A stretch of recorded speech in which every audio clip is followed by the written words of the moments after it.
গিয়েছিলাম বাজারে মাছ কেনার জন্য।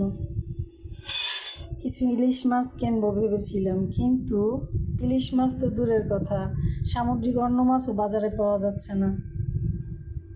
তাও খুঁজে খাজে আনলাম 1 কেজি পোয়া, আধা কেজি গুঁড়া চিংড়ি, আধা কেজি ছোটো বাইলা, আর আনলাম গরিবের জাতীয়